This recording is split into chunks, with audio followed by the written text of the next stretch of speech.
Bonjour, shalom, assalamu alaikum, good morning, guten tag, que vous nous écoutiez en Allemagne, en Espagne, en Angleterre ou un peu partout au Togo, en Afrique, dans le monde, vous êtes les bienvenus. Et nous sommes au Club La Presse de ce mardi 3 décembre 2019. Et si ce que nous disons dans ce studio arrive jusqu'à vos oreilles, c'est grâce au technicien Don Piero Gado Suleiman.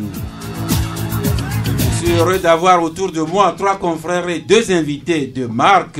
Commençons par la presse. Jeff Le Prince qui nous vient d'Anéro, bonjour.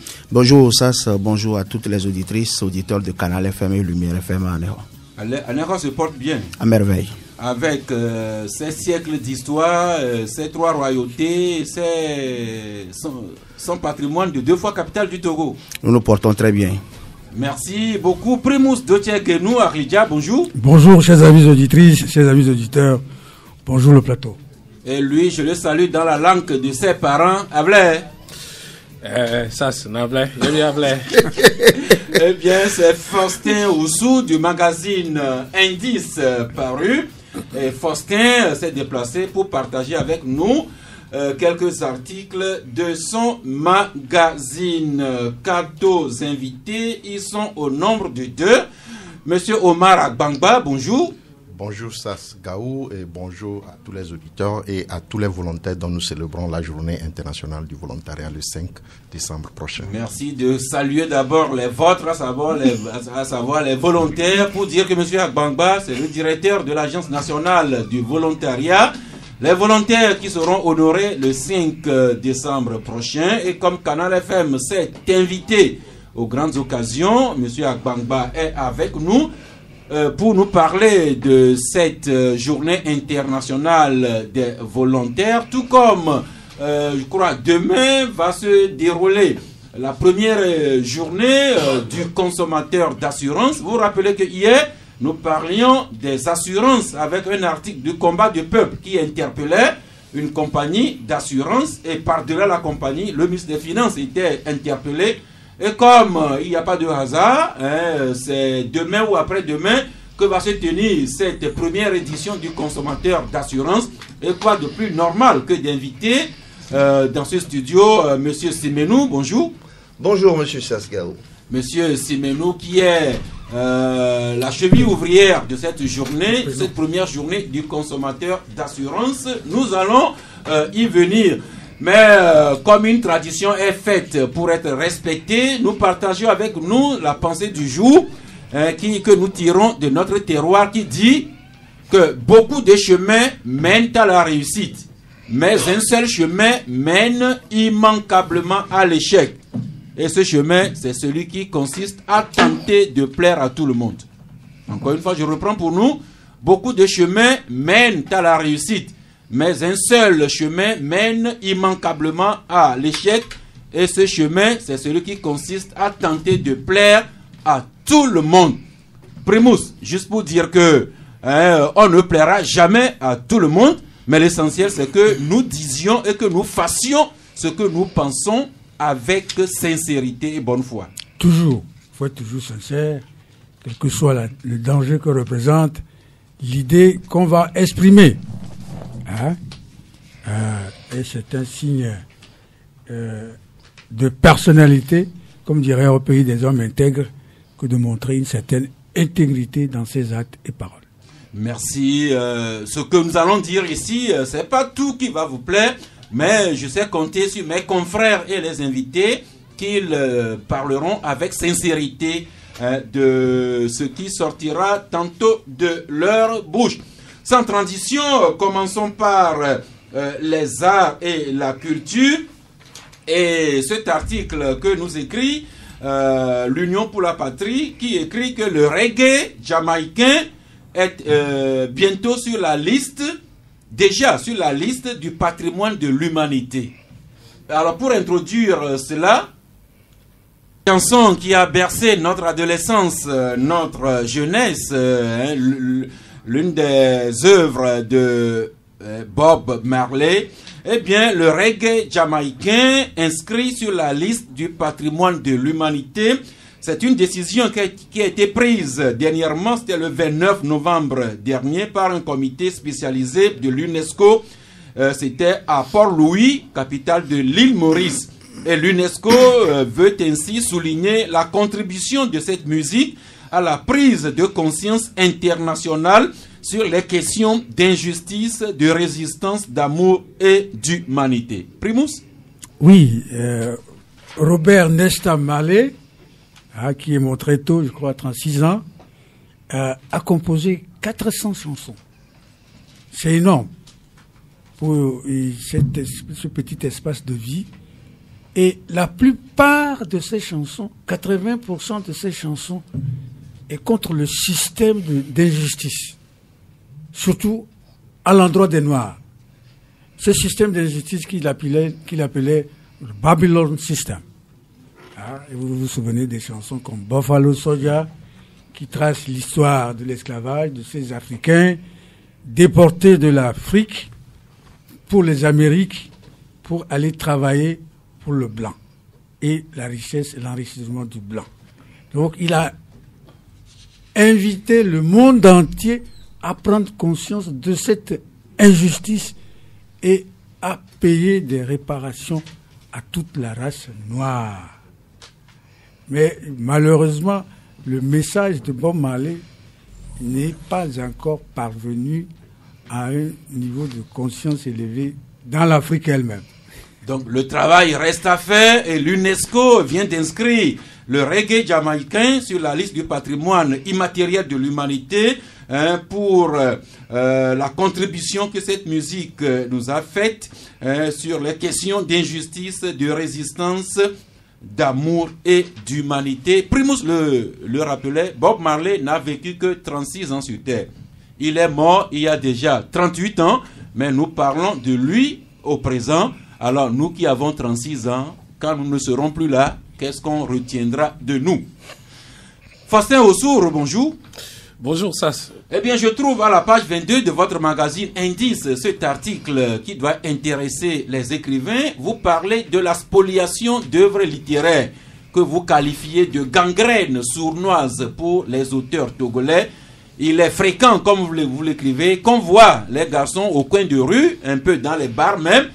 Ils vendent les livres à la sauvette et ce sont des livres qui ne viennent pas des maisons d'édition authentiques et vous qualifiez cela de forme de spoliation qui ne dit pas son nom et qui affaiblit la littérature togolaise. Oui, en fait, on s'est rapproché de quelques éditeurs togolais.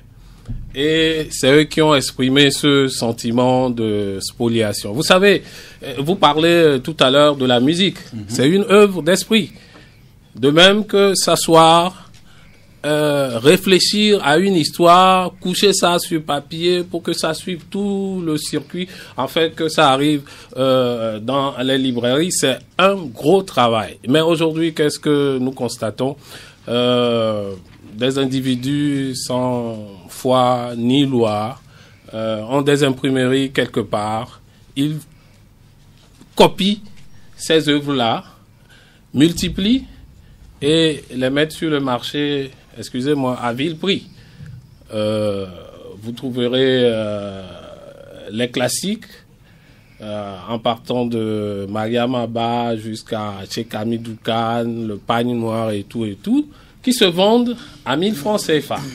À la sauvette, si vous allez au feu rouge, je ne sais pas, de Nikonakwe ou... Non, tout à côté de nous ici. Vous voyez, donc ça crée un manque à gagner pour l'industrie du livre, du moins pour le Togo. Encore que pour nous, aujourd'hui, ce que nous relevons dans cet article, c'est que toutes ces œuvres-là sont au programme des collèges et lycées du Togo.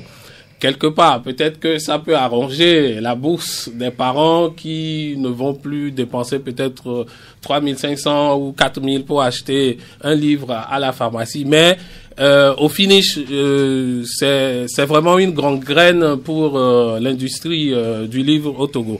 Et ça, les éditeurs l'ont souligné. Merci. Eh bien, copier les livres comme ça et les vendre à vil prix, si on ne le sait pas, eh bien, nous le savons à présent que nous faisons du tort aux écrivains et nous faisons du tort aux maisons d'édition et nous tuons comme ça, sans le savoir, la littérature togolaise. Et c'est poursuivi par la loi. Hein. Surtout. Sans autorisation, c'est poursuivi par la loi. Merci. Primus? Qu'on fasse du tort aux auteurs, je ne crois pas. Un auteur est toujours content d'être lu. Hein? Mais qu'on fasse du tort au libraire, peut-être.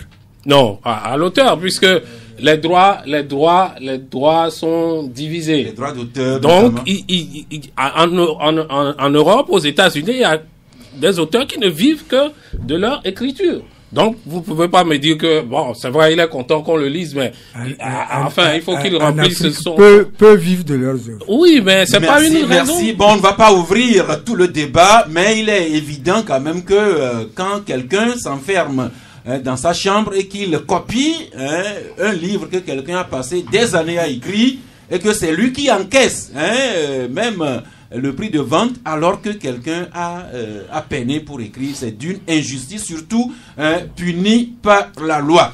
Très rapidement, nous vous disions hier que le Togo, Lomé, abrite et jusqu'à la fin de la semaine la 55e session du Conseil international des bois tropicaux. Et la séance a été ouverte hier par le Premier ministre et les travaux durent jusqu'en fin de semaine. Et Togo Matin qui nous en parle fait référence aux propos tenus par le Premier ministre, M. Klassou, qui a dit lors de son adresse inaugurale que le Togo veut faire du secteur forestier un secteur de croissance. Et le Premier ministre ou le ministre Ola Dokou, l'un ou l'autre a annoncé que le Togo veut restaurer le paysage forestier sur une superficie de 1 400 000 hectares d'ici l'horizon 30. Eh bien, 1 400 000 hectares, ça fait 14 000 km², ce qui fait le quart de la superficie du Togo. Jeff, si le gouvernement tient cette promesse que d'ici 2030, nous arrivions à restaurer le quart de notre superficie en paysage forestier, ce serait très joli. Oui, très joli. Moi, je suis très heureux de pouvoir l'entendre parce que il y a une semaine, j'étais à Cotonou quand un frère béninois nous disait qu'au Togo, vous plantez beaucoup d'arbres, contrairement à Cotonou. Ça veut dire qu'il y a un travail qui se fait parce que en cette période de chaleur, quand vous traversez même la ville de Cotonou, vous avez de la peine. Alors que à Lomé, dans des coins, vous pouvez vous reposer même à midi. C'est en ce sens que nous allons encourager le gouvernement. Le gouvernement ne va pas le faire à notre place, mais il est important de rappeler à tous les Togolais que à chaque occasion qui se présente, nous devons toujours planter un arbre pour pouvoir sauvegarder le paysage ou notre couvert végétal. Merci. J'ai écouté le Premier ministre qui rappelait hier que depuis plus de 40 ans, nous avons déjà instauré la journée nationale de l'arbre. Mais chacun dans ce studio ici, en son âme et conscience, se dira combien d'arbres il a planté depuis qu'il est né. Mais le gouvernement veut aller au-delà. D'ici 2030, nous avons l'ambition de restaurer le paysage forestier jusqu'au quart de notre territoire national. Primus? Non, Jeff, on était ensemble. À Cotonou? Non, pas à Cotonou. À Yaoundé. Ah. Mais sur le trajet Yaoundé-Douala, mais il faut voir tous ces camions qui transportaient des bois. Ah oui, là on sent qu'ils ont déjà une industrie forestière du bois. Nous félicitons notre gouvernement d'élargir l'horizon à 2030. Mais l'Afrique centrale, le bois est déjà une réalité, alors qu'au Togo c'est encore un projet. Heureusement. Non, c'était déjà une réalité chez nous. C'est qu'on a coupé, on a manqué de planter à la place. Alors, Faustin Oussou, qui est à Kosso, qui sait très bien ce qu'il en est. Oui, absolument. Moi, je connais un village tout juste à 3 km d'Atapamé, Hiatro. Moi, j'y ai vécu depuis mon enfance.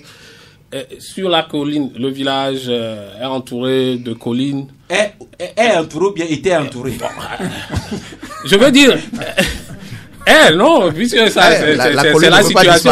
Je veux parler de la végétation qui se trouve tout autour. Avant, c'était joli. Vous allez à Hiatra aujourd'hui, vous tournez 360 degrés. Vraiment, c'est désert.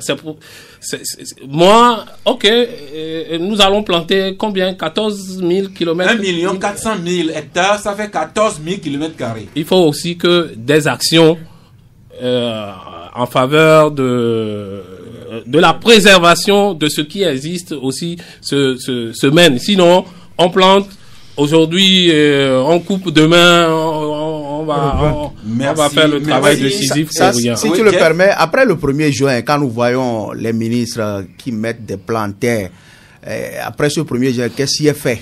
Quel est le suivi qui est fait pour l'entretien? Pour l'entretien et tout ça là. Donc, je pense que c'est important, comme Forcin le disait tout à l'heure, il faut un suivi de ce qui est déjà fait, c'est-à-dire ce que nous disposons déjà, il faut faire un suivi. Je rappelle que la session UPF, par exemple, du Togo, qui a mis des plans en terre en début du mois de juin, et le président qui lançait un appel qu'il faut faire un suivi de ces plans pour pouvoir préserver, pour que les animaux ne détruisent pas ces plants. C'est vrai que nous parlons beaucoup des ministres qu'on va planter les arbres le 1er juin. Bon, eux-mêmes savent s'ils en prennent soin.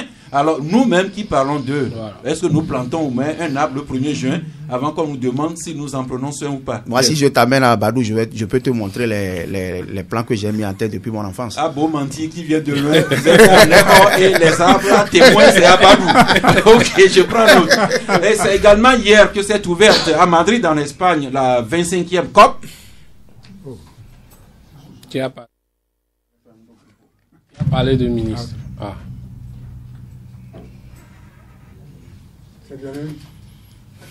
C'est également hier que s'est ouverte à Madrid, en Espagne, la 25e COP, la conférence internationale des Nations Unies pour le climat.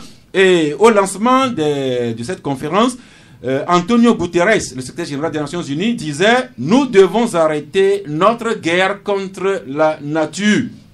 Malheureusement, lors de ces rencontres, on fait de grandes déclarations, mais les actions ne suivent pas. Et depuis Dakar, où il se trouve, Faure Gnassingbé a eu l'occasion de le rappeler aux grandes puissances qui nous endorment par des promesses qui ne se tiennent pas. Alors, de Madrid, revenons ici dans la commune de Zio 1. Primus, nous sommes chez vous. Oui, je sais.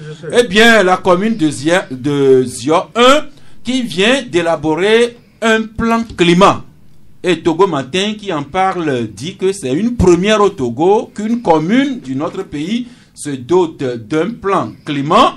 Et ce plan pour l'accès durable à l'énergie et le climat soutenu par l'Union européenne, eh bien la commune de Zion 1, Tchévier, s'engage à réduire à l'horizon 2030 ses émissions au quart, avec notamment 4 axes à privilégier: mettre en place une économie du territoire sobre en carbone, rationaliser les consommations liées à l'urbanisation et au ménage, choisir un modèle de transport à faible émission, privilégier un modèle de maîtrise du patrimoine et des services. Alors, si la commune de Tchévier arrive à réaliser ça, ce sera vraiment une grande première. Primus? Espérons, parce que le projet est ambitieux. Ce qui est curieux, les Togolais ont toujours des projets ambitieux, mais ils ne viennent jamais nous faire le bilan de leurs projets ambitieux. Bon, maintenant que c'est... Non, c'est déjà le mieux. Hein, les gens... Bon, c'est d'ailleurs même plus proche qu'en Europe. Bien sûr. Oui, hein, quand vous... Merci pour la pique lancée à Jeff. Bon, espérons que... parce que le modèle semble ressembler à un modèle allemand. Je ne sais pas si les conseillers à la commune sont partis voler ça quelque part dans une ville du sud de l'Allemagne, mais dont je ne vais pas nommer le nom. Vous savez, l'environnement, ça génère de l'argent. Nous n'avons pas des hommes d'affaires ambitieux au Togo. Parce que tout le monde va toujours dans les mêmes choses. Dans les assurances, dans l'immobilier, dans les locations. Voilà, alors qu'il y a beaucoup de secteurs, rendre la nature propre, mais c'est une industrie qui génère beaucoup de choses. Merci d'attirer notre attention d'une commune de Tchévier. Nous venons à la commune d'Agouenivé 1, avec ce que écrivait le confrère Le Tonnerre hier. Commune d'Agoignévé 1, les occupants des réserves administratives sommés de libérer les lieux. Donc, cette commune a diligenté une mission d'exploration des réserves administratives et cela a révélé l'occupation frauduleuse, anarchique et illégale des réserves administratives situées sur le ressort territorial de la commune d'Agoignévé 1. Les occupants sont invités à bien vouloir libérer les lieux dans un mois, dans 30 jours, d'ici la fin du mois de décembre. Ceux qui occupent anarchiquement et illégalement les réserves dans la commune d'Agoignévé 1 sont priés de libérer les espaces. Maintenant, nous passons à la commune Zior, plutôt Lac 1. Jeff, vous devez nous ramener une dépêche de là. Oui, dépêche comme tous les maires élus s'engagent pour le développement de leur communauté. Ça se fait également au niveau de Lac 1. Il y a sur 2 semaines, le maire de la commune Lac 1, Maître Alexis Akerebourou, a mis un programme en place avec ses conseillers pour d'abord connaître leur ressort territorial. Et ils ont eu à faire des rencontres avec tous les chefs de village de leur ressort territorial. Ils ont eu à tenir réunion avec les CVD, les CDQ et puis les organisations de la société civile, les chefs services et partager leur vision, la manière dont le conseil va travailler pour les 6 années à venir. Ils ont essayé d'échanger et écouter les uns les autres pour pouvoir harmoniser le programme parce qu'ils sont là pour servir la population, ce qui a été fait. Et à la suite de ce travail qui a été fait, il y a un expert français qui a été coopté pour venir diagnostiquer les problèmes ou bien les mots qui minent notre commune et pouvoir faire un résumé de tout ce qui a été fait et soumettre un plan de développement à la commune, ce qui a été fait. Et je pense qu'hier, ce monsieur a fait la restitution à monsieur le maire de la commune Lac 1. Merci. Dès que nous aurons écho des activités, des projets de l'une ou l'autre commune, nous en avons 117, et nous nous ferons le devoir d'en parler ici au club. Et pour quitter commune Lac 1, si vous le permettez, pour la préfecture des Lacs, vous savez que la préfecture des Lacs a une association sportive de football, Boulessou des Lacs, qui est en première division. Vous n'êtes pas sans savoir que depuis un moment, les rumeurs courent que l'entraîneur du club a disparu. Effectivement, il a disparu dans la nature jusqu'à ce jour. On ne sait même pas là où il existe. Le club doit exister. De toute façon, si l'entraîneur est parti, les joueurs sont là, les dirigeants sont là, le club doit exister. Et c'est comme ça que le bureau exécutif est allé trouver un autre entraîneur, un nouvel entraîneur qui a été présenté à la population le samedi dernier, à toute la population de la préfecture des Lacs, en présence des 4 maires, à savoir Lac 1, Lac 2, Lac 3, Lac 4 et le préfet également et à la population. Et donc le nouvel entraîneur, il est guinéen, il s'appelle Théophile Bola Benzenzou. Qui a eu un bac plus 5 en option football, avec toute l'expérience qu'il a eu à faire dans le monde entier. Les dirigeants sont partis le dénicher quelque part. Je parle sous le couvert du troisième ou bien du deuxième vice-président de Boulessou, monsieur Simenou, qui est à mes côtés. Merci d'aller chercher un entraîneur depuis la Guinée. J'espère que les dirigeants du club ont mis les dispositions pour que lui non plus ne disparaisse pas comme ça un beau matin. Non, nous n'allons pas parler de la disparition de ce monsieur qui s'est évadé dans la nature parce que on n'a pas assez de temps. Aujourd'hui, il doit au club. Il doit au club parce que on a mis tout à sa disposition pour qu'il donne le meilleur de lui-même. Il a fait seulement la première journée. La deuxième journée, quand le club ou bien l'équipe de Boulessou a effectué un voyage sur Sokodé, il a fait savoir aux dirigeants qu'il était souffrant, il a envoyé son entraîneur adjoint. À notre retour, il écrit un message sur la plateforme qu'il s'est rendu en France, il va revenir, voilà. Et comme ça, il est parti. Donc, il doit aujourd'hui au club. Le club ne lui doit rien en réalité. Si c'est un débat, je pense qu'on peut ouvrir le débat après. Non, c'est pas le débat seulement. J'espère qu'on a pris toutes les dispositions pour que le nouvel entraîneur... Non, on peut pas mettre un gardien, on peut pas mettre un gardien, on peut pas mettre un gardien à la trousse de cet entraîneur. Je veux dire. Oui, vas-y. Eh bien, sans transition, monsieur Simenou, rebonjour. Rebonjour. Eh bien, hier, le confrère Le Combat du Peuple écrivait « Quand le laisser-aller est érigé en règle dans notre système, Hogar Assurance, une compagnie d'assurance qui devient un danger, un dangereux bateau ivre, Hogar Assurance, une compagnie d'assurance qui devient un dangereux bateau ivre, eh bien, les commentaires du confrère ont suscité des réactions des auditeurs hier. Vous n'allez pas entrer dans ce débat, vous, mais ça nous sert d'introduction pour cette première journée du consommateur d'assurance. qui va être tenue, je crois, le 4, ça dit demain. Eh bien, nous avons appris que vous êtes le promoteur de cette journée. Alors, pourquoi une journée dédiée aux consommateurs d'assurance, M. Simeno? Merci. Sans revenir sur Hogar Assurance, comme vous l'aviez dit tout à l'heure, c'est justement pour éviter que nous arrivions à des situations qui, comme celle-là, où on soit obligé de décrier les compagnies d'assurance. En fait, la journée du consommateur d'assurance, une journée d'ailleurs, je vous le dis, qui est placée sous le coparrainage du ministère de l'économie et des finances ainsi que du ministère du commerce, est une journée qui poursuit 3 objectifs principaux. Le premier objectif, c'est d'abord pour vulgariser la matière assurantielle. C'est-à-dire, vous savez, les gens ne connaissent pas, ils ne savent pas ce que c'est que l'assurance. Quand on en parle, c'est généralement des voleurs, nous sommes taxés de voleurs. Et puis, le deuxième objectif, c'est un objectif pédagogique, de formation.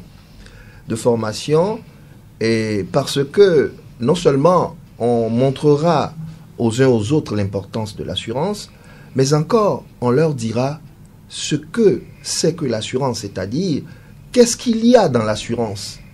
On formera les gens à cette matière-là, qu'est-ce qu'il y a. C'est pour ça que la journée, en fait, c'est une édition, c'est une première, elle s'intéresse d'abord à tous les médias et à l'association des consommateurs. Parce que c'est les premiers relais de l'information et c'est les premiers qui puissent nous aider à parler de consommation. Donc, il y aura une formation et demain, il y aura les médias, l'association des consommateurs et puis, par après, les éditions prochaines, puisque c'est quelque chose que nous voulons pérenniser, les éditions prochaines, ce sera des secteurs d'activité. C'est-à-dire, l'année prochaine, on peut prendre, par exemple, qu'on parlera des transporteurs auto, on va les faire venir et leur dire la nécessité de prendre l'assurance auto. Puis l'année d'après, ce sera les bureaux, les BTP, par exemple, ou l'année encore après, ce sera les notaires ou les avocats. Bref, nous parlerons de tous les secteurs d'activité, de manière à ce que les gens nous décrivent d'abord ce qu'ils font, quelle est leur activité, et que nous puissions leur dire le risque que ces activités génèrent, de manière à leur proposer des solutions.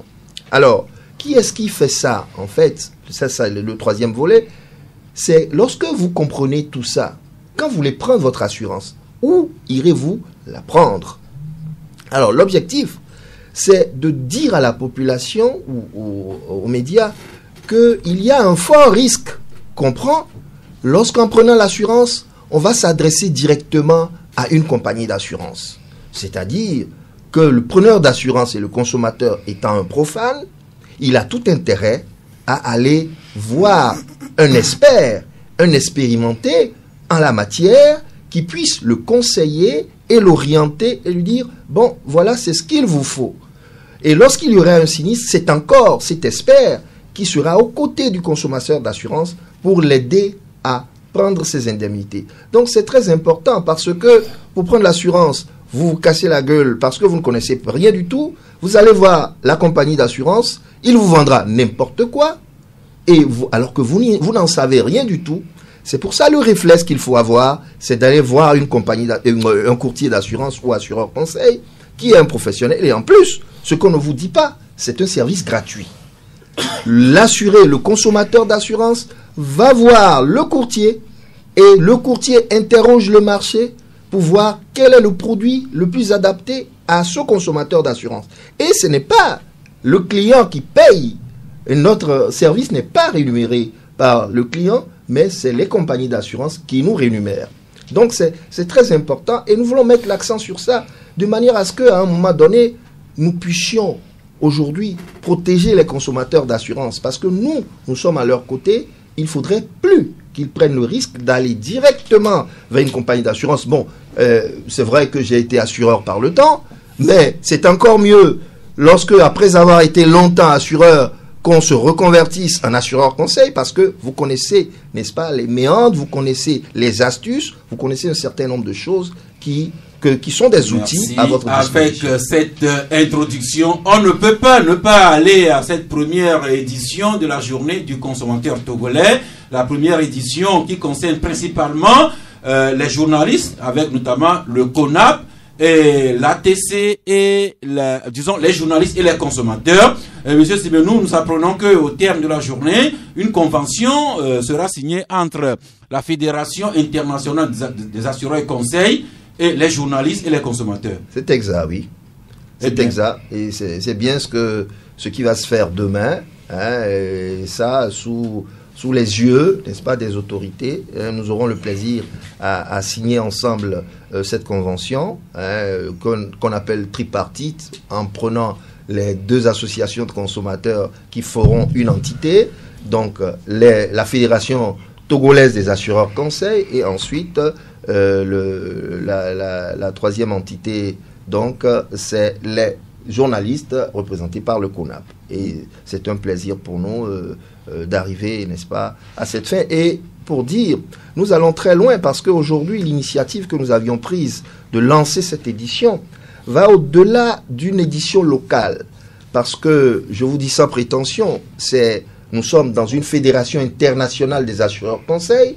Le Togo a une place dont je suis donc je suis membre de la Fédération internationale des assureurs conseils. Donc l'objectif, le Togo ayant eu l'initiative, c'est la première fois que ça se passe puisque le président de la Fédération internationale des assureurs conseils sera également présent.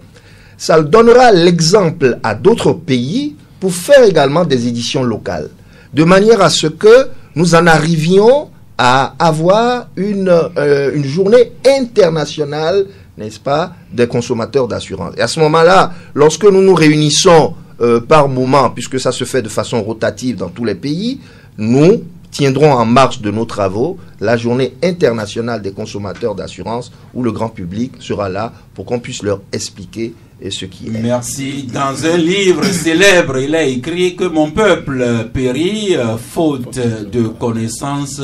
Nous vous dirigeons sur cette journée demain pour savoir le maximum sur les contours du marché des assurances. Ce sera au CETEF, M. Simon. Exactement, au CETEF à 10h. Merci beaucoup. Alors, d'une journée à une autre, M. Omar Agbangba, bonjour.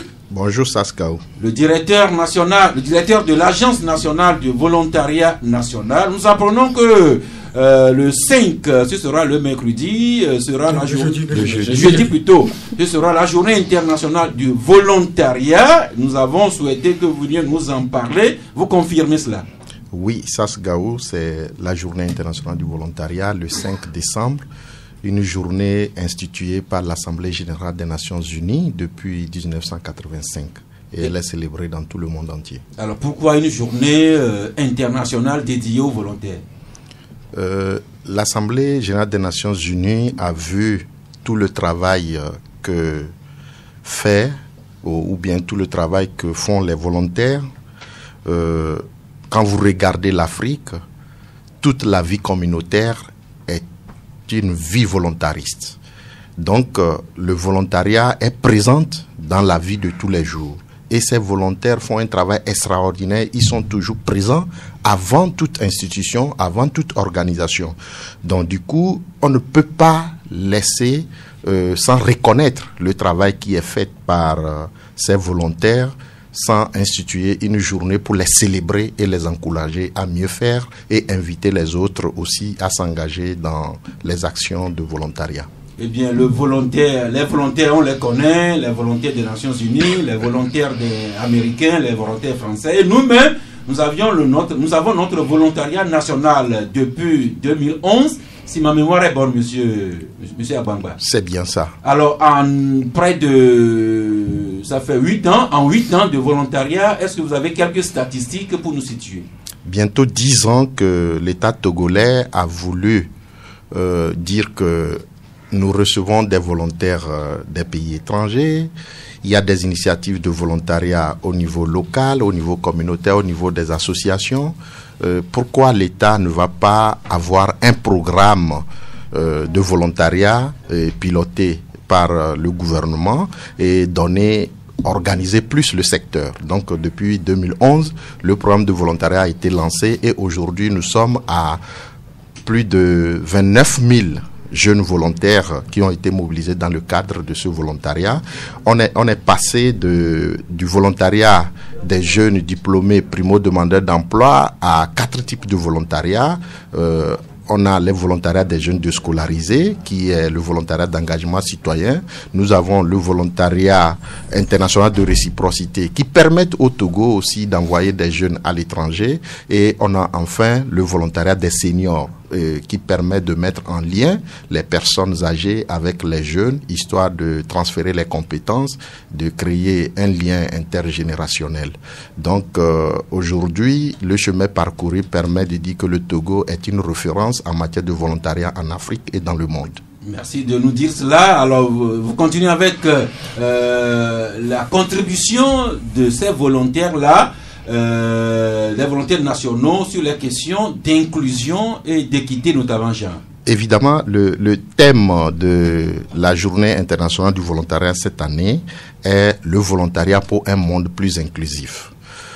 Parce que aujourd'hui, les questions de disparité, les questions d'équité sont des questions sérieuses. Et la cause des conflits, la cause des crises de par le monde sont liées à cette question-là. Sur le plan politique, les gens diront il faut bien redistribuer les ressources, il faut bien partager le pouvoir, il faut bien partager un certain nombre de choses.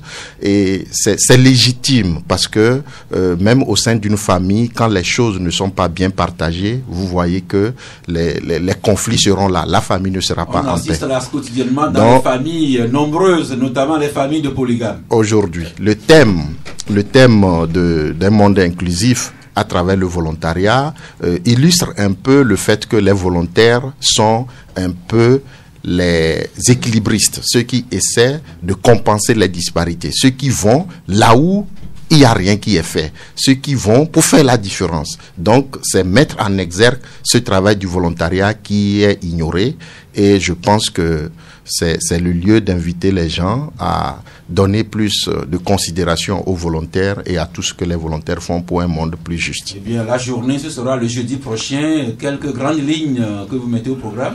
La journée, c'est le 5 décembre, le jeudi prochain. L'apothéose sera à Agora Senghor, où nous aurons des discours des instances internationales et du gouvernement.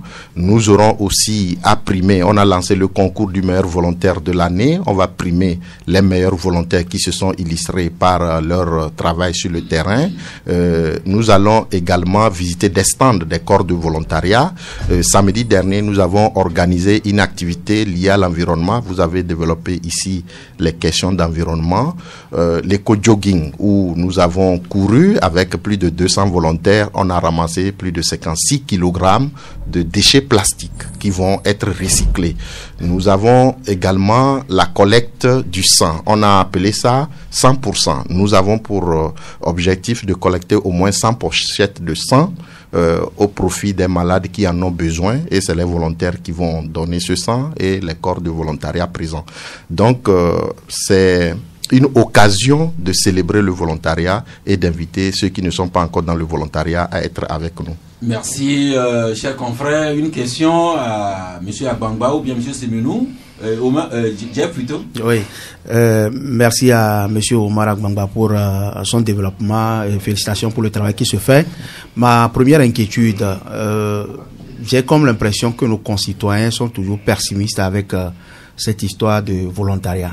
Et j'ai fait une investigation personnelle et je comprends quelque part, ou bien je souhaiterais comprendre auprès de vous, si les gens ont le malheur de choisir certaines séries dans leur formation. Parce que j'ai eu l'expérience de suivre un dossier comme ça. La personne a eu son bac A, qui a eu sa maîtrise, qui a renouvelé cette histoire de volontariat. Bon, finalement, la personne s'est casée quelque part, dit bon, ok, je laisse. La deuxième inquiétude, j'ai pu écouter aussi quelque part que vous allez honorer les meilleurs volontaires. Sur quels critères vous arrivez à sélectionner ces meilleurs volontaires? Merci beaucoup. Je crois que c'est pour ça que nous avons diversifié le volontariat. le volontariat n'est pas seulement aux diplômés, il est aussi à ceux qui ne sont pas allés à l'école, mais qui ont aussi abandonné.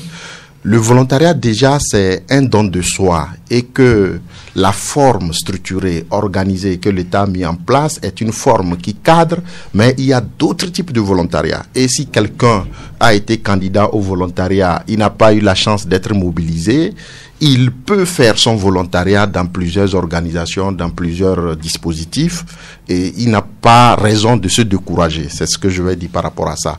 Mais ce que vous posez comme problème, c'est la question de l'adéquation emploi-formation. Et ça, c'est aussi que les jeunes puissent choisir des filières et aussi être à même, si j'ai choisi une filière et à la fin, l'accès à l'emploi n'est pas évident, il faut que je sois prêt à me convertir. Ce n'est pas dit que parce que j'ai une licence ou un doctorat en je ne sais quoi, que je ne peux pas aller cultiver le champ.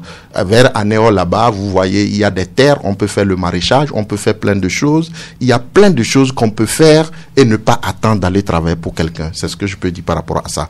Maintenant, les critères vont guider le choix du meilleur ou de la meilleure volontaire. En mois de mai-juin, nous lancions le concours du meilleur volontaire. Chaque année, c'est comme ça, on lance, où on fait une conférence de presse où les journalistes viennent écouter les critères. D'abord, les critères, c'est des volontaires qui sont engagés, qu'ils soient des volontaires nationaux ou des volontaires internationaux, présents sur le territoire togolais, qui puissent postuler comme candidats pour parler de leur mission. Donc, c'est le premier critère, être volontaire engagé et postuler, manifester sa candidature avec son projet. Donc, un jury se réunit pour étudier le projet. C'est quoi le projet le plus intéressant? De quoi le volontaire a parlé? On essaie d'évaluer les dossiers. À l'issue de l'évaluation, on sélectionne les meilleurs, on passe à l'interview, on va interviewer le volontaire, on va interviewer la structure d'accueil, on va interviewer les communautés ou les bénéficiaires de son action, et c'est le concours de tout ça qui permet de voir qui a obtenu les meilleures notes et il sort le meilleur volontaire de l'année. Voilà un peu comment ça fonctionne. Faustin Ouzou? Oui, moi j'aimerais revenir un peu sur ce sujet d'adéquation, formation, emploi. Mais si au Togo, si la série A gêne, mais que les autorités suppriment cette série et trouvent une autre série. Vous n'allez pas mettre une série de la seconde à la terminale, les gens vont faire, ils vont avoir leur bac, ils vont faire les études universitaires et après on dit inadéquation, emploi, formation. S'il y a un problème, je prie les autorités de réfléchir à ça, s'il faut trouver, c'est pas la série B ou une autre série. Moi j'ai fait la série A, j'ai eu mon bac, j'ai fait ma fac de droit. Voici un de mes profs de l'époque. Là, vous parlez de M. Simenou. En droit commercial. Voyez-vous. Donc, moi, sincèrement, surtout, parce que finalement, ça devient de la stigmatisation. Oui. Mais tout le monde n'a pas l'esprit, c'est pas mathématique. Faustin, ce que vous dites est un peu réel, mais en tout cas, moi, non, c'est réel, c'est pas un peu. J'ai fait la série A, je le regrette pas. Je pense qu'il faut une certaine flexibilité. Dans la vie, j'ai fait la série A, j'ai fait l'allemand à l'université, je ne le regrette pas, mais c'est pas le... Parce que vous avez enseigné. En fait, c'est ce que je veux dire, oui. Qu'on ne le jette pas au visage des gens tout le temps. C'est une question, sans défendre M. Agbamba, la question de M. Agbamba. M. Simenou veut réagir? Oui, je veux réagir parce que, vous savez, au-delà de ma profession d'assureur, je suis formateur également, puisque j'ai une école de droit qu'on appelle ISDI. Et donc, je crois qu'à la base, l'adéquation, on parle d'un sujet qui m'intéresse. Je crois qu'à la base, il y a une question d'orientation. Voilà. Parce que ce n'est pas supprimer les séries ou quoi que ce soit, mais il faut qu'après le bac, qu'on puisse prendre en charge les futurs étudiants, qu'on puisse les aider à faire leur choix en fonction de leur, j'allais dire, de leurs désirs, en fonction de leurs aptitudes, c'est le mot, en fonction de leurs aptitudes. Donc, à la base, il y a ça. Je crois qu'il n'y a pas tellement de cellules d'orientation. J'ai vu avec beaucoup de bonheur cette année, n'est-ce pas, une instance sillonner le Togo pour essayer d'orienter les étudiants pour qu'ils puissent, n'est-ce pas, faire leur choix. Mais quoi qu'il en soit, nous avons dépassé ces terres-là où il faut chanter les vers, parler de Baudelaire. Et donc, il faudrait que nous puissions orienter aujourd'hui nos enfants vers des choses techniques et pratiques. Il faudrait que nous apprenions à nos enfants d'entreprendre. Parce que, vous savez, dans les pays anglophones, quand on demande à un enfant ce qu'il veut faire, et très tôt, il dit qu'il veut entreprendre, qu'il veut être entrepreneur, qu'il veut faire. Alors que dans nos pays francophones, et notamment au Togo, qu'est-ce qu'il compte faire? Il compte être ministre. Il compte être président de la République. Alors, donc, voilà. C'est-à-dire que c'est ça, en fait. Il faut que très tôt, dès le bas âge, les enfants sachent qu'ils doivent se battre. Il y a Bon, je crois qu'il y a aujourd'hui des tendances que l'on observe avec le ministère de l'artisanat et tout ça, où on essaye de primer des jeunes entrepreneurs. Je crois que ça va venir. La question d'importance, les parents, les apprenants, les jeunes doivent réfléchir pour faire la formation qui leur fera accéder facilement au marché de l'emploi, qu'ils soient engagés quelque part. Il faut créer l'environnement pour que les enfants puissent s'orienter. S'il vous plaît, oui, j'aimerais aller dans le sens de M. Simenou. Moi, quand je prends ma famille, sur une population de 20 personnes, vous en avez 18 qui fait la série A. C'est pas normal. Pas du tout. Hein? Oui, mais pourquoi? Non, moi, je suis pas d'accord avec toi. Pourquoi vous pouvez dire ça? S'il vous plaît, c'est une question d'importance, mais souffrez qu'on mette Monsieur Simenou a dit une chose. Oui. Il nous faut des cellules d'orientation. Les enfants ne sont pas orientés et réagissent par automatisme. Tous vont vers la série littéraire parce que le problème est important, mais vous savez, c'est pas la tribune appropriée. Chacun prendra sa part, mais revenons à ce que nous savons mieux faire, c'est commenter les articles des journaux, notamment Faustin Oussou, votre magazine Indice, qui a écrit un article qui nous intéresse, parce que vous écrivez à la page 8 que le pain mangé au Togo est un danger permanent, alors que nous sommes tous des consommateurs de pain. Faustin. Oui, ça. Si tu as mangé un morceau. J'en ai mangé ce matin. Bon, d'où vient ce pain? Dieu seul sait. Ben voilà. On mange, excusez-moi, on mange de n'importe quoi. C'est-à-dire? Quand à Lomé, pour ne pas dire au Togo, les boulangeries professionnelles, on les compte sur les doigts. Et donc, vous trouverez dans nos quartiers nos bonnes femmes boulangères qui nous fabriquent du pain chaque jour. Mais dans quelles conditions? C'est autre chose. Dans quelles conditions fabrique-t-on ce pain-là?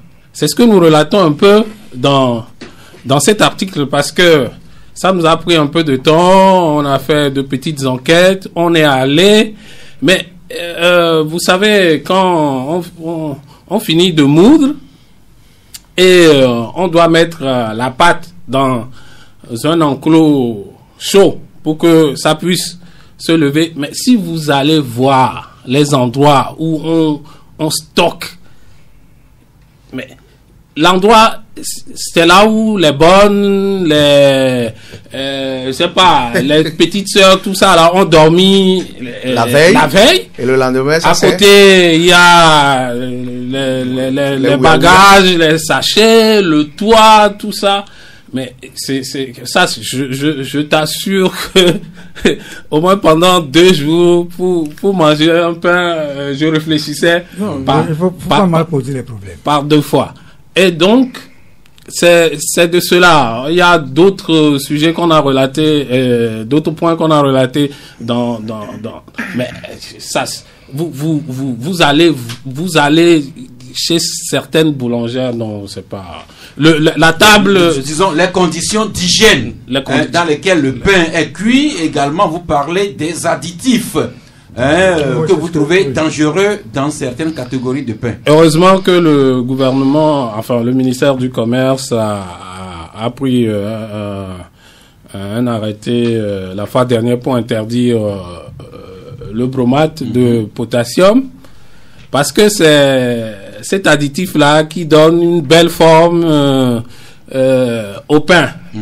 Mais la question que nous on s'est posée depuis que cet arrêté-là est sorti, nos pains n'ont pas changé de forme. Et ça veut dire que quel suivi le gouvernement fait-il de cette mesure portant interdiction du bromate de potassium? Il y a eu une réunion la fois dernière à l'hôtel de février, parce que un Togolais aussi a réfléchi. Il a amené un produit qu'il dit substitué au bromate de potassium et voulait présenter ça aux bonnes femmes. Mais on a entendu un peu de tout dans cette salle-là. Donc ça veut dire que je ne sais pas comment le ministère fait le suivi pour l'utilisation ou la non-utilisation du bromate de potassium. Mais nos pains ne changent pas de forme et d'aspect. Voilà. Bien regardé. Enfin, c'est un sujet qui touche un produit de consommation courante, et le ministère de la Santé et nous-mêmes, chacun devrait veiller à s'assurer que le pain que nous mangeons nous nourrit et non pas nous empoisonne. Alors, sans transition, un autre article, toujours dans le magazine Indice, c'est plutôt un SOS pour les albinos que vous lancez. Oui. Vraiment, c'est une minorité non visible qui devait être visible du fait de leur peau, mais vraiment qui subit de certaines choses. À la cour d'assises de Kara la fois dernière, ils ont condamné certains qui ont tué les albinos. Un a pris pour 45 ans. Vous voyez, c'est que en fait le titre de cet article-là, ça devait être on tue encore les albinos au Togo, mais on s'est dit que c'est un peu fort. Ça, heureusement que tu n'es pas albinos, parce que nos amis, leur vie n'est pas vraiment rose. Au-delà de leurs conditions physiques, vous voyez, ils doivent se protéger, autrement ils seront brûlés. Il faut débourser. On a mis des prix 80 000 francs minimum par mois pour acheter des crèmes, les lunettes, etc. Et en plus de ça, nous autres, nous les stigmatisons. On veut en faire des expériences. Les jeunes filles albinos, il y en a une qui nous a raconté que les gens s'approchent d'elle juste pour voir comment c'est avec un albinos. Et à l'intérieur, dans nos villages, tout ça, n'en parlons même pas. C'est des enfants, des fois qu'on tue, des fois qu'on va laisser qu'on traite de sorciers dans la forêt, etc. Donc on voulait juste attirer l'attention quand même de la population. C'est des êtres comme nous, ils sont beaux. Les auditeurs du Club La Presse savent que nous sommes des partenaires de l'association des albinos du Togo, que nous recevons régulièrement ici dans ce studio pour les campagnes de sensibilisation, de distribution de crème ou encore de formation. Donc les albinos ne devraient pas faire l'objet de discrimination, encore moins de stigmatisation. Ce sont des êtres à part entière. Il y en a même qui sont plus intelligents que vous, Faustin. Absolument. Le petit garçon qui est à la manchette là, au moment où nous avions commencé, il était au CM2. Aujourd'hui, il est en classe de 5e, mais il a d'énormes problèmes. Sa mère n'en veut pas. C'est sa famille, parce qu'il est le seul. Le problème aussi, c'est ça. Les gens se demandent comment ça se fait que depuis, des générations, on n'a jamais eu ça. Et puis lui, il sort d'où avec ça? Et puis vraiment, il faut faire quelque chose pour et c'est ce que nous faisons, SOS, pour protéger cette minorité de nos compatriotes, de nos semblables, les albinos du Togo, ou d'ailleurs, encore que les albinos, ils sont encore mieux chez nous ici, ce que nous apprenons dans certains pays. Mais ce n'est pas une occasion de dormir sur nos lauriers. Non, sensibiliser à chaque fois pour garantir aux albinos leurs droits les plus inaliénables. Rapidement, on va terminer par une revue de presse sur le processus d'élection présidentielle 2020 avant de nous ouvrir sur les auditeurs. Et comme nous le savons, les opérations de révision des listes électorales ont pris fin depuis hier. Et là-dessus, l'alternative écrit présidentielle 2020, révision des listes électorales, le RPT UNIR n'a pas renoncé à la pagaille. Et plus loin, l'alternative écrit toujours que le fichier électoral est un secret gardé par le pouvoir. Et nous savons qu'il y a quelque temps, des gens souhaitaient des discussions, des dialogues pour améliorer le cadre électoral, dont notamment le fichier électoral. Eh bien, le médium revient sur cette interview qui fait vraiment rage du ministre Gilbert Bawara. Eh bien, le médium écrit des revendications de l'opposition sur le cadre électoral. Ce qu'en pense Gilbert Bawara, nous en avons déjà parlé hier. Autre journal encore, c'est Togo Matin qui écrit, lui, candidature de la C14 en 2020. Maître Apevon maintient sa position malgré le recadrage de Brigitte Adjamagbo Johnson. C'est vrai qu'il y a 1-2 semaines, il y a cette polémique-là, Apevon qui avait dit que la C14 ne trouvera pas de candidat en son sein pour la présidentielle, mais qu'ils soutiendront quelqu'un d'autre. Quelques jours après, c'est sa camarade de la coalition, Mme Adjamagbo Johnson, qui avait démenti ça. Eh bien, Apevon persiste et signe, ce qu'écrit l'alternative aussi à la page 4, qui écrit...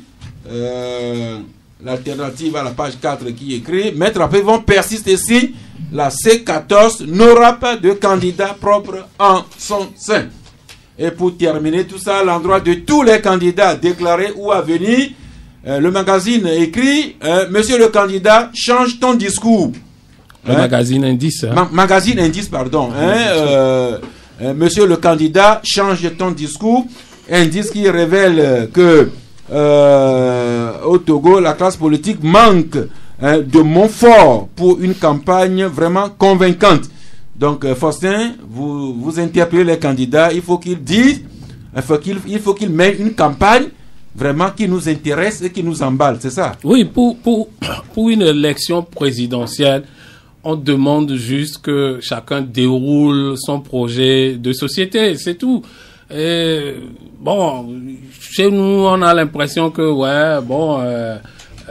au-delà de là que je m'y mette, c'est ça le programme de certains. Donc, on les invite juste à nous présenter un projet de société et voilà, on va juger. Et Indice qui dit que les candidats doivent être non pas des comédiens, mais des gentlemen avec un discours non pas oiseux, mais un discours cohérent et captivant. Donc c'est le souhait du magazine Indice à l'endroit de tous les candidats à cette élection du président de la République en 2020. Eh bien, il est midi, passé de quelques instants, nous allons observer une petite page commerciale et nous ouvrons sur les auditeurs qui trouveront peut-être important de revenir sur les volontaires ou bien sur l'assurance ou bien sur les mairies qui commencent à prendre des initiatives. Pourquoi pas l'un ou l'autre sujet de magazine Indice, peut-être sur le processus d'élection présidentielle.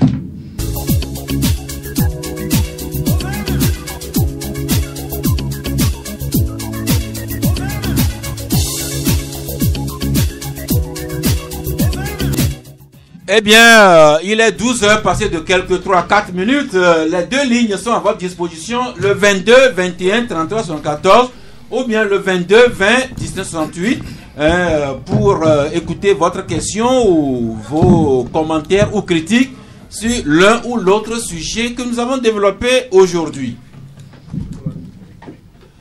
Alors, le premier en ligne, bonjour. Allô, bonjour, c'est Monsieur Kolani. Monsieur Kolani depuis Agoué. Oui. Oui, nous vous écoutons. Merci d'abord pour saluer le plateau et puis votre chaîne. Merci. Dans l'occasion. Moi, je veux parler au niveau des communes. Aujourd'hui, on a la chance que vous êtes en train de nous dire les projets des communes qui nous permettent de les juger plus tard.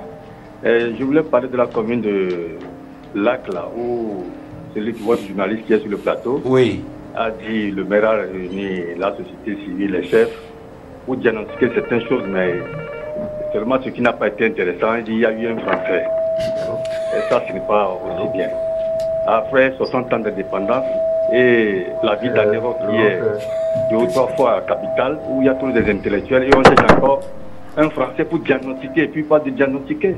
Nous ne connaissons pas nos réalités. Il est temps de démystifier ces choses-là. Si Anéro ne peut pas trouver une caméra sur la place publique, moi, Kolani, je connais cette réalité, puisque celui qui va venir de l'extérieur est surtout un blanc. Merci Kolani. Jeff va vous répondre très rapidement. Non, monsieur, ça, c'est pas fini? Une réponse, je n'ai pas besoin de réponse que les autres comprennent. Si on a des potentialités, si la réponse qu'il va donner, je le sais déjà, c'est pas la peine. C'est pour dire que nous avons des potentialités, il faut les mettre en valeur. Merci, c'est bien noté, sauf que personne ne peut vivre en autarcie. On a toujours besoin de nous ouvrir sur les autres. Jeff, vous allez réagir après. Mais l'ami Kokwe, ami I, ami E en ligne, bonjour. Ami, Sas, bonjour. Bonjour Kokwe. Et le plateau. Allô, et le plateau. Le plateau, vous nous suivez en direct. Ma question c'est 2.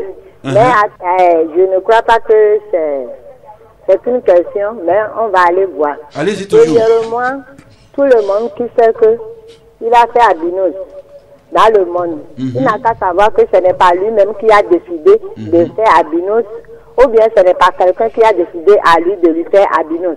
Donc tout le monde n'a qu'à s'occuper des albinos. Merci. Point. Deuxième, je vais parler de ces 14 là. On dit qu'ils sont 14 avant qu'ils ont après de appeler. C'est eux-mêmes qui disent qu'ils sont toujours 14. Oh, ça, on ne peut pas aller comme ça. Ça ne va pas comme ça. Ils sont en train de trouver les populations. Ils ne sont plus le C14. Donc on n'a qu'à chercher un autre nom pour lui donner dans leur groupe. Terminé. Merci Kokwe qui met point ici et terminé là. Je note pour l'essentiel, Faustin Oussou, que Kokwe nous demande de respecter les albinos. Personne n'a choisi d'être albinos. C'est peut-être Dieu qui a décidé ainsi, mais il reste des hommes et des femmes. Oui, je crois. Et puis, je crois qu'on leur attribue aussi trop de pouvoir. Ce ne sont que des enfants, des jeunes et des femmes comme nous.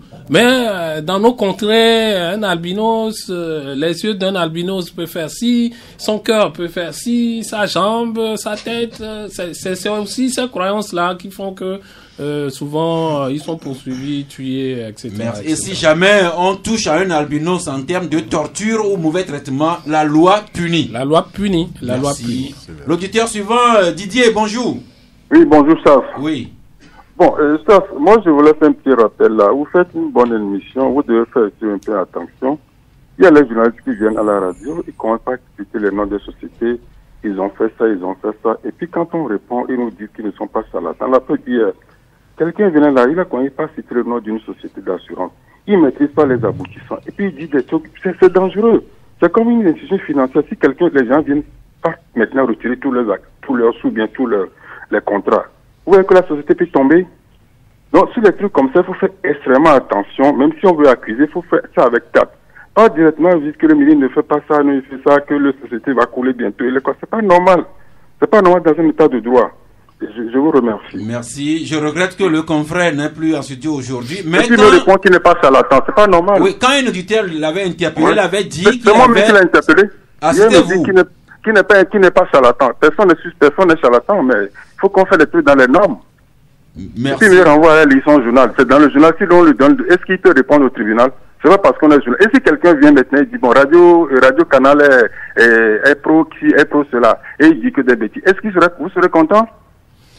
Merci. Et aussi on l'amène au il peut répondre. Ouais, c'est pas parce qu'il est fort aujourd'hui qu'il peut venir n'importe quoi à la radio. Vous conviendrez que si un journaliste a des éléments d'appréciation, une société publique ou privée, on peut mener des investigations. Oui, il n'est pas venu directement, il n'est pas le juge. Ça, il dit directement qu'il va crouler bientôt. Mais c'est une institution financière. Vous avez un financier avec vous. Vous avez un financier, vous avez un assureur avec vous.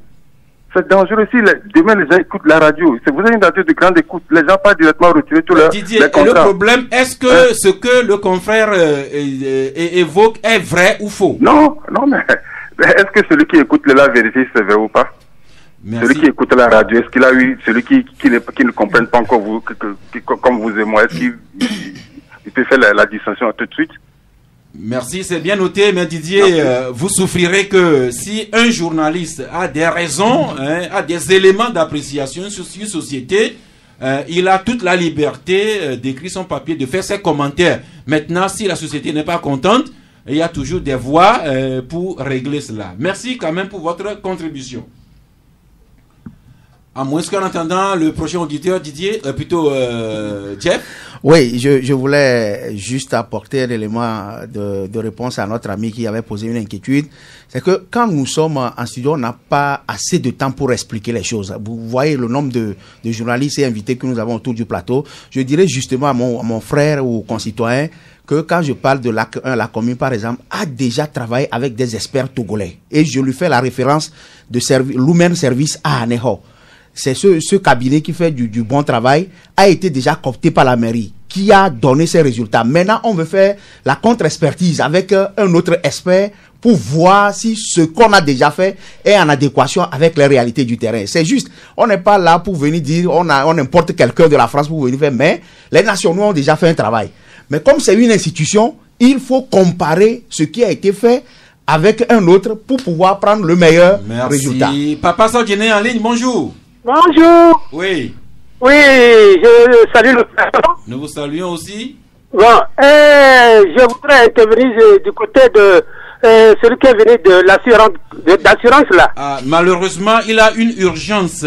Il vient de nous quitter. Il n'est pas là? Non, il n'est pas là. Oh, dommage. Sinon, j'ai un sérieux problème à lui poser. J'ai une question à lui poser. Eh bien, vous pouvez aller à la journée demain au CTF. Comme ça, vous aurez devant vous tous les experts de la question assurance. Ok, merci. Bonne journée. Je vous en prie. Je vous rappelle que le directeur de l'Agence nationale de volontariat a sacrifié son temps. Il est avec nous. Peut-être que vous avez une question, une inquiétude à lui exprimer. Jacques Bangba est là. Personne ne lui pose des questions. Oui. Posez-lui des questions sur le volontariat. Alors, Primus, vous-même déjà une réaction sur le développement de M. Abangba? Oh, comme c'est mon ami, je ne vais pas le... Ah bon. C'est du copinage, hein. Je vais pas la... Surtout qu'elle travaille avec ma nièce Marthe. Ah, ok. Eh bien, nous avons parlé plein de sujets aujourd'hui. Alors, monsieur Bangba, vous nous disiez, vous voulez nous rappeler les grandes activités au programme de votre journée internationale jeudi prochain? Merci, Sas. Jeudi prochain, nous serons à l'Agora Senghor à partir de 9h. Les activités vont commencer avec l'arrivée des officiels. Tous les corps de volontariat seront représentés, les volontaires nationaux, les volontaires internationaux présents au Togo seront là. Donc, il y aura des discours, il y aura les résultats du concours du meilleur volontaire de l'année, la remise des prix et puis la visite des stands, parce que chaque corps de volontariat devra exposer dans des stands ce qu'ils font, qu'est-ce qu'ils apportent au pays et montrer un peu l'apport des volontaires au développement du pays. Voilà un peu ce qui va se passer. Donc, en dehors de ça, des émissions dans certaines radios se passent. On aura aussi, au niveau de la télévision nationale, plus tard, un plateau de la semaine pour parler aussi de cette journée. Voilà un peu les activités au menu de cette célébration. Sans oublier que vous allez donner un peu de votre sang pour soulager ceux qui en auraient besoin. Voilà, on va faire une collecte de sang, on a dénommé 100%, donc on ambitionne de mobiliser au moins 100 poches pour les malades qui en ont besoin. Merci. En attendant le prochain auditeur, Faustin Ouzou, un autre article du magazine Indice que je trouve intéressant quand vous parlez de l'agro-industrie. Oui, mais on m'annonce un auditeur en ligne déjà. Bonjour l'ami. Allô, bonjour. Oui, bonjour le plateau, ouais. Oui, c'est Essor. Oui, c'est juste pour vous faire savoir sur une certaine situation là, à propos de la santé, quoi. Et il y a 2 fois, j'avais pris du pain, j'ai pris du pain, une fois j'étais dans une cafétéria, et j'ai trouvé du fil de fer dedans. Vous avez trouvé du fil de fer dans votre pain? Oui, 2 fois comme ça. C'était sérieux. Au moment où je malaxais, quoi.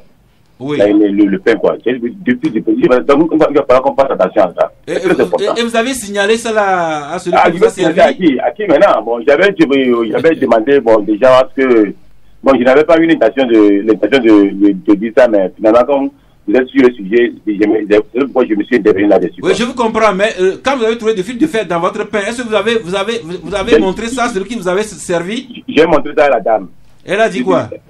Et le premièrement, c'est à celle qui vendait du pain au bord de la route. Justement, à l'homme du il y a la femme du cafétéria. Oui. C'était 2 fois que j'ai raconté ça. Merci. Donc, Faustin, voilà. C'est sérieux, quoi. C'est sérieux, très sérieux. Merci. L'ami encore là. Vous avez fini? Premièrement, j'ai trouvé ça au niveau de Kota là-bas. Et deuxièmement, j'ai trouvé ça au niveau de Lucafo. Bon, ouais, c'est ça. Merci pour ce témoignage qui vient ajouter de l'eau au moulin du magazine Indice, Faustin. On a relevé tout ça dans l'article. On trouve des cheveux, on trouve des ongles, on trouve des fois le pain, la mie du pain, ça sent du pétrole. Mais vraiment, vous trouvez des pâtes de comment on l'appelle? Pâtes de cancrola, s'il vous plaît. Oui, des pâtes de cancrola dans le pain. Faites économie. De fourmis, de tout ça, tu sais, voilà. Donc, merci. Donc, oui, un petit mot sur cet article-là que je trouve intéressant également. L'agroécologie, voilà. Une autre agriculture qui est possible. Oui, c'est une tendance aujourd'hui que, face à l'échec de l'agriculture dite moderne, où les gens se sont dit ok, on va produire massivement pour nourrir les plus de 7 milliards de personnes que nous sommes. Eh bien, on se rend compte que cette agriculture-là cause énormément de problèmes et de torts aux hommes. Donc, il y a certaines personnes qui prônent aujourd'hui le retour à l'agriculture, ce qu'ils appellent agroécologie. Et il y a différentes manières de pratiquer cette agroécologie là. Donc nous avions suivi Sénat à Luka. Chaque vacances, il organise des camps de vacances dans son Chicor natal là-bas, et il monte un peu sur la montagne où il essaie d'inculquer ces valeurs-là à la jeune génération. Le Sénat à Luka, c'est de l'ONG JVE pour l'environnement. Mais la question qui se pose, est-ce que l'agroécologie peut produire en quantité pour nourrir l'humanité? Ils sont catégoriques là-dessus, que si on pratique très bien l'agroécologie, que ça peut nourrir toute l'humanité. Et ça se pratique à Nehor, dans le quartier administratif Azébé, quand on a parlé de l'écomusée avec l'association Avotod aussi qui le pratique. C'est vrai que ce n'est pas en quantité, mais au cours de toute l'année, vous avez du maïs frais. Toute l'année? Toute l'année, vous avez du maïs frais. Et il y a quand même des intrants, des engrais? Non, c'est bio. Non, c'est bio. Tout est bio. Justement, c'est les pesticides, les engrais, tout ça là, c'est ce qu'ils veulent refuser. Puisque c'est ça qui fait produire en quantité. Mais avec ses conséquences comme nous le connaissons. Merci. Donc l'agroécologie est vraiment possible, disons même à un avenir. Est-ce que le magazine Indice nous écrit aujourd'hui? Oui, enfin, à écouter ceux qui prônent cette façon de faire, oui, ils font même des caravanes. Ils ont une organisation sous-régionale, et au mois d'octobre ou de novembre, ils font une caravane qui part d'un pays. Ils circulent dans 5 ou 6 pays pour pouvoir faire la promotion sensibiliser de l'agroécologie. Voilà. Merci, nous tendons vers la fin de cette émission. Juste le temps de faire un tour Écoutez d'abord dans la parole à M. Agbangba, le directeur de l'ANVT, le remercier et écouter sa conclusion. Démission, M. Agbangba. Merci beaucoup, Sas Gao. Et je voudrais une fois encore féliciter les volontaires pour le travail qu'ils abattent. Et souhaiter que la célébration de la journée internationale du volontaire qu'on célèbre jeudi prochain soit une occasion pour chaque volontaire d'être fier du travail qu'il fait. Et ceux qui ne sont pas encore engagés dans une mission de volontariat, de continuer de le faire. Notre site www.togoanvt.org est là pour les jeunes qui veulent s'inscrire pour être mobilisés comme volontaires. Dans le processus de la décentralisation actuellement, nous sommes engagés à accompagner les communes dans leur processus, surtout avec les volontaires de compétences comme accompagnateurs de cette initiative et les volontaires d'engagement citoyen qui seront là pour d'abord être une solution à la question de jeunesse au sein de ces communes, une solution à la question de l'assainissement et tout ce qui concerne les sujets de développement de notre pays. Donc, le volontariat, je crois, c'est l'outil puissant pour permettre l'atteinte des objectifs de développement durable, d'une part, et l'atteinte des objectifs du plan national de développement, qui est l'outil qui oriente le développement au Togo pour les 4-5 prochaines années. Donc, c'est le lieu ici de remercier les autorités togolaises pour ce programme de volontariat qui est mis en place, qui est soutenu et qui est une référence mondiale. Comme je l'ai dit tantôt, aujourd'hui, quand un pays veut initier le volontariat, le premier pays de destination en Afrique qu'on indique, c'est le Togo. Donc, nous avons eu à accueillir plusieurs missions venues de partout pour voir ce que nous faisons. Nous sommes invités à des conférences internationales pour partager l'expérience togolaise et permettre que les gens puissent apprendre de nous. Et je crois que nous continuerons de faire le meilleur et donner la chance au volontariat de jouer sa part dans le développement de notre pays. Merci monsieur Agbangba. Pendant que les confrères vont préparer leur carton de fin d'émission, juste un petit clin d'œil. Ok, déjà vos cartons de fin d'émission, Jeff? Oui, ça, aujourd'hui je n'ai pas de carton, mais juste placer un mot pour dire à nos auditeurs une fois encore d'être indulgents avec nous journalistes et confrères, parce que le journaliste est là pour apporter de la lumière sur les zones d'ombre. Et parfois, on ne peut pas constater la perfection dans l'œuvre humanitaire. Et c'est en ce sens que j'invite nous... Dans l'œuvre humaine. Dans l'œuvre humaine, pardon. Dans l'œuvre humaine, exact. Et c'est par ça que j'invite nous, journalistes aussi, à donner le meilleur de nous-mêmes, d'être quand même objectif. C'est-à-dire que de donner la bonne information. Au lieu d'être un journaliste d'émotion, il faut être plutôt un journaliste d'information. La perfection n'a pas dans ce monde. Chacun en a pour sa part, auditeurs et confrères journalistes. Vous, Faustin Oussou? Carton, hein? Carton, oui. Déjà? Oui. Ah, ouais. Bon, c'est pas carton rouge à la commune. Je ne sais pas quelle commune dirige le grand marché maintenant, mais... c'est Golfe 4.